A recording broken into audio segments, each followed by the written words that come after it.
All right, let's get into stress and how it's ruining lives and what we can do to prevent this.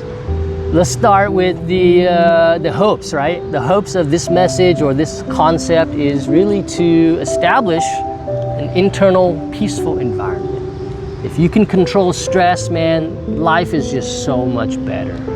People can try to stress you out, but if you have enough mental fortitude, it's not even gonna bother you. And that is an amazing way to live life.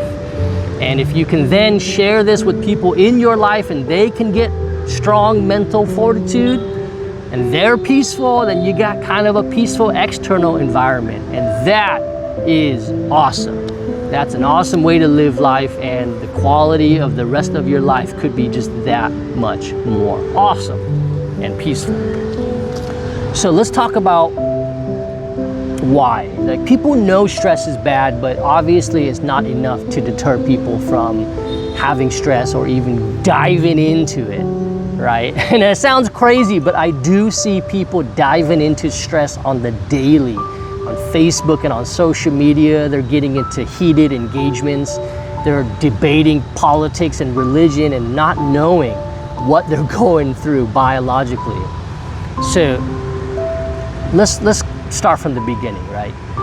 You're gonna have some external stimulus, whether it be visual, something you see on social media, or you see like a snake, or you see like an animal, like a lion or a tiger that's gonna kill you. And that's obviously threatening.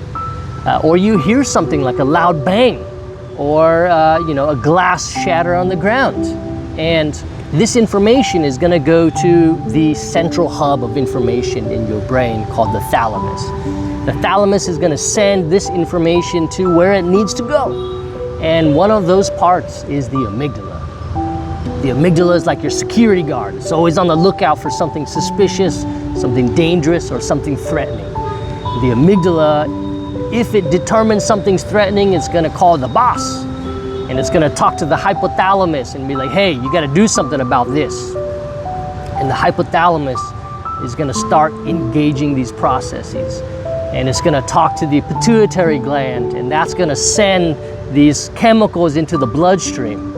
And these chemicals, some of them are specifically designed to communicate with the adrenal glands. And when these chemicals hit the adrenal glands are gonna secrete cortisol and adrenaline into the blood. And at that point, when that happens, you don't have much control of what's happening to a certain degree, right? It's gonna trigger the fight or flight system, and your heart's gonna start pumping. Blood's gonna rush to the parts that are more important, that are essential services. And parts that are non-essential are not gonna get priority. And this is normal in nature. This is kind of good in nature. You want this to happen, but you don't want this to happen in a non-threatening environment. This is what people could consider high anxiety or just anxiousness, when they're going through this fight or flight response in a situation that's non-threatening and that feels uncomfortable, and it is. You're feeling stressed and high adrenaline in a situation that is not needed, right? So why is that happening? Your amygdala, your security guard, is just on the lookout.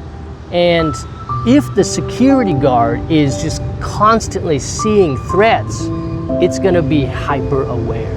It's gonna be more sensitive to information in the future, and it's more likely to trigger this response, right? And that is what you don't want.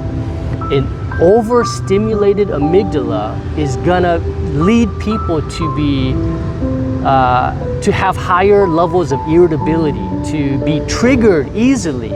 And you can see this in society where people are just flipping out in public and on airplanes and in public situations. This is important to really understand, because you gotta control that amygdala and have some mental fortitude to the point where someone could even try to trigger you. But with enough mental fortitude, it's not even gonna bother you. You're gonna maintain a peaceful state of mind, unless something is truly threatening.